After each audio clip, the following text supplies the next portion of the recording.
Puis-je aussi rappeler que lorsque Laurent Désiré Kabila se retourna en étant un patriote pour son pays, on décida, ici à Bruxelles, j'ai eu l'information, je peux dire de qui il est décédé depuis, son élimination, et qu'on est allé à Washington chercher également l'ordre, et il fut éliminé 15 jours après.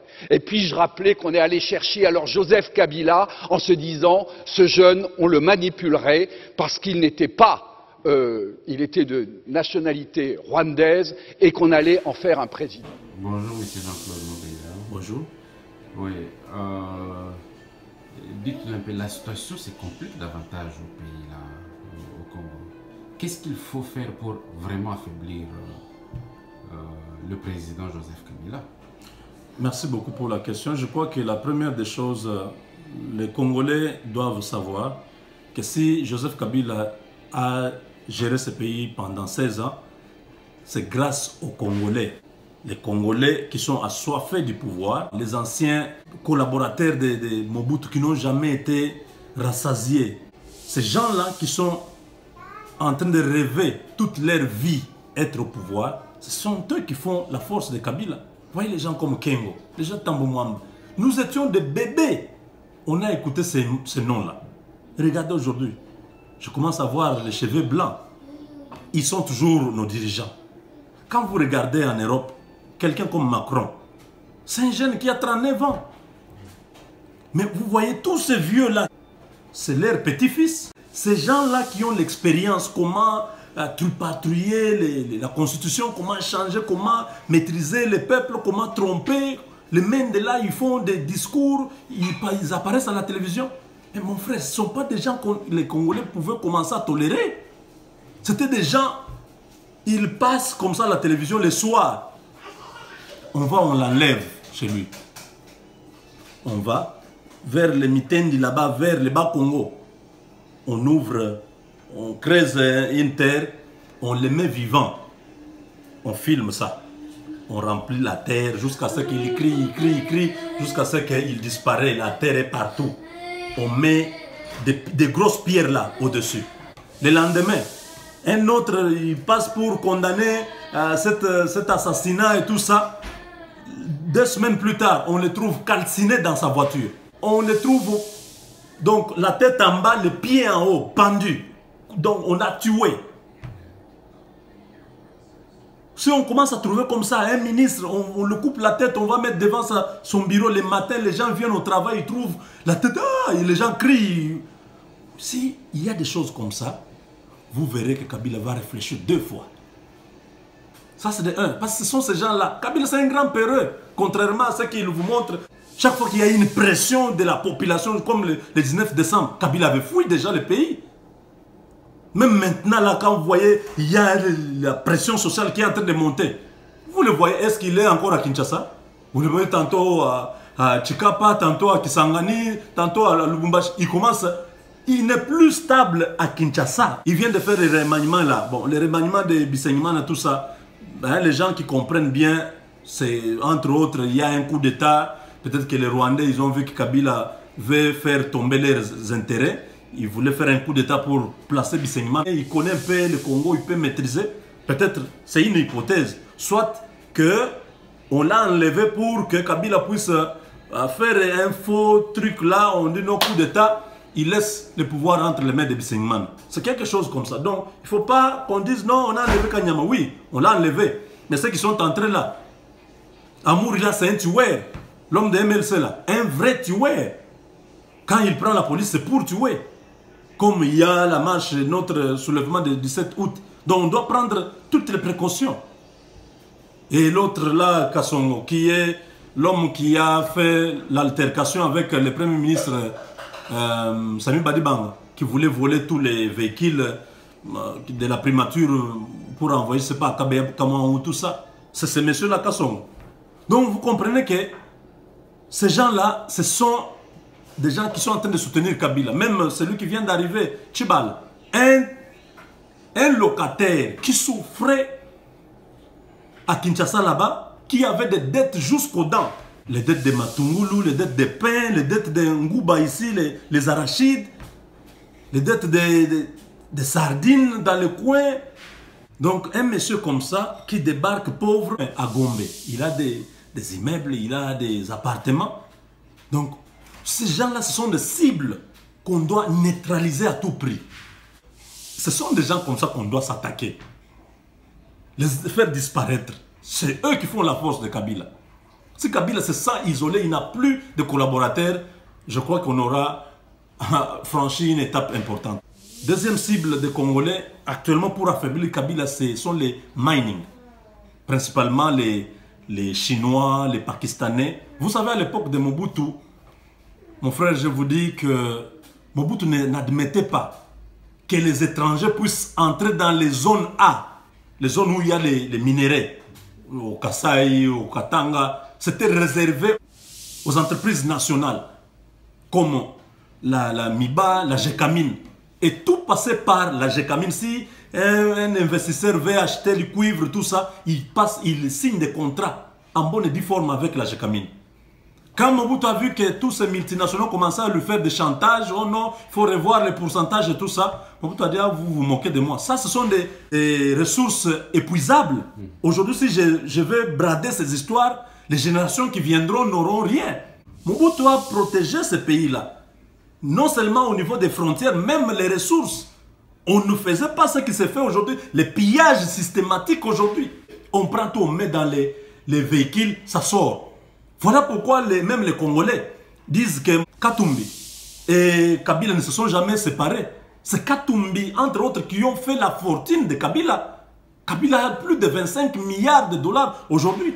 Katumbi, il avait à peu près 2000 tracts qui s'assuraient du transport de ces minéraux-là vers l'Afrique du Sud, vers la Tanzanie. Il a fait beaucoup d'argent. Et les gens disent, mais comment? Un mariage comme ça d'affaires, vous pensez que ça peut seulement se casser comme ça par une simple déclaration?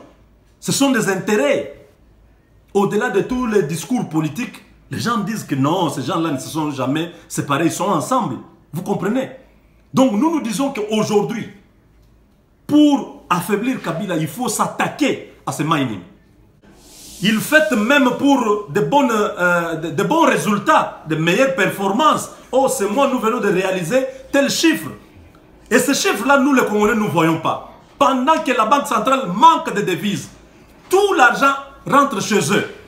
Donc, notre cible primordiale, c'est l'entourage de Kabila. Deuxième cible importante, c'est le mining. Les empêcher à pouvoir travailler, à pouvoir exploiter ces sols-là. Parce qu'on est en train de chercher à comprendre comment Kabila fonctionne. C'est ça les éléments.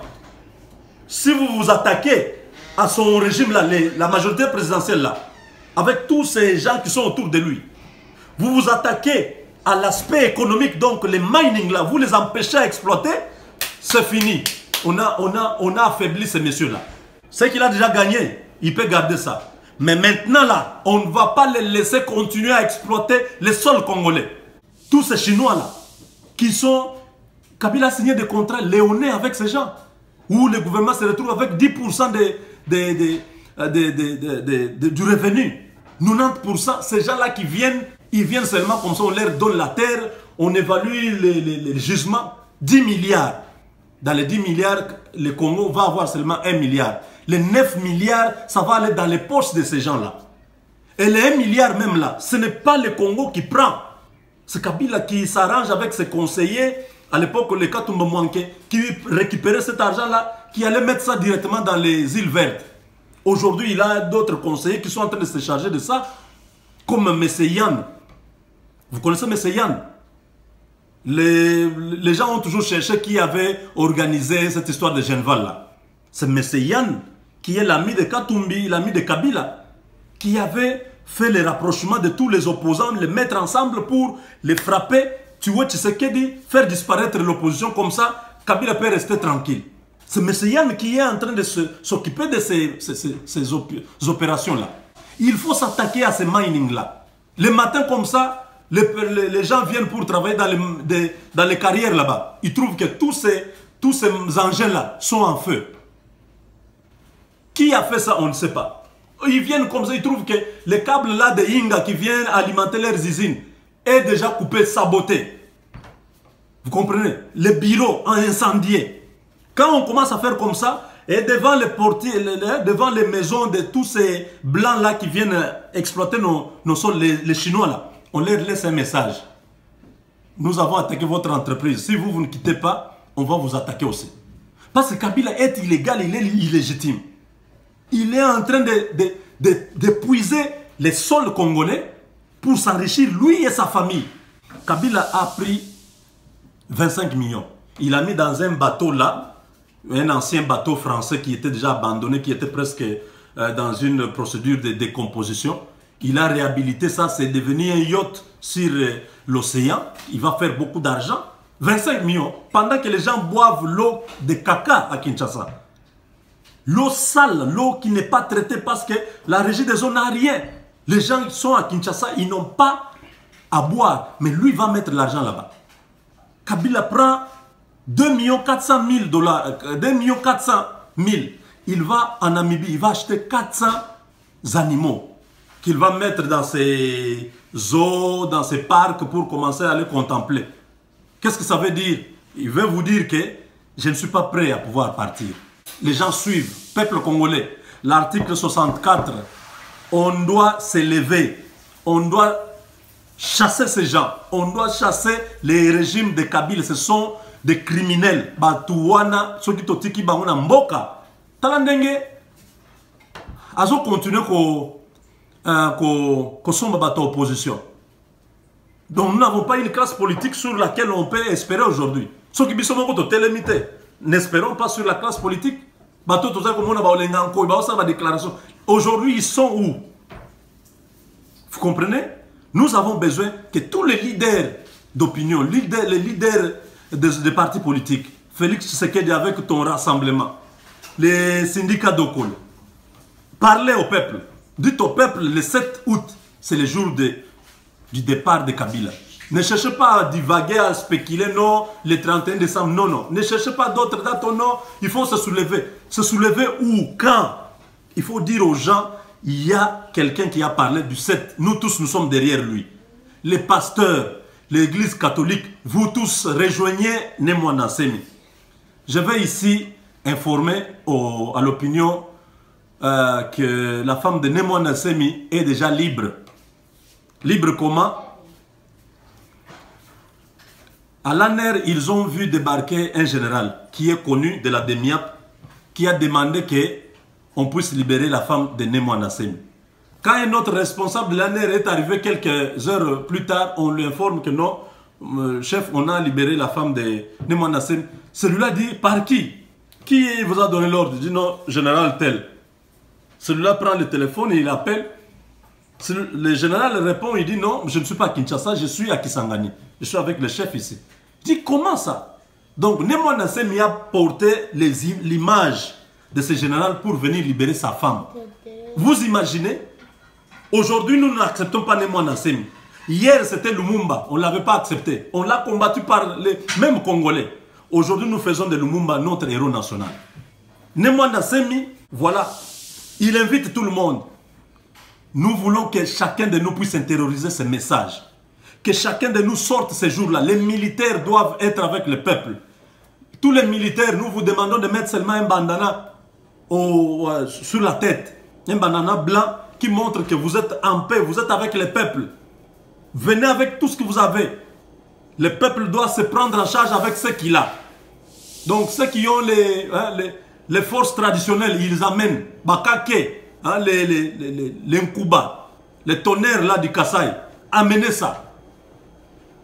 Ceux qui ont des forces qui peuvent faire des histoires, qu'ils amènent Mboulouboulou, amenez ça.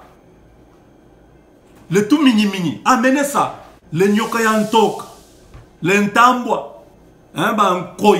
Ceux qui ont yebi qui ont force, on a comme Koi. Yakanango, tango zo bima, basodana ba moni Koi, ba Kembang. Soda liya bougé boya moni nyoka ekotie na bilamba akimi donc abeille. Venez avec toutes ces choses là. Ce sont des forces que nos ancêtres utilisaient. Nos ancêtres n'avaient pas les armes à feu. Ils n'utilisaient pas ça. Ils avaient les forces de la nature. Donc aujourd'hui, c'est un appel lancé à tous les Congolais. Chacun de nous doit faire quelque chose pour le pays. La patrie ou la mort, nous vaincrons.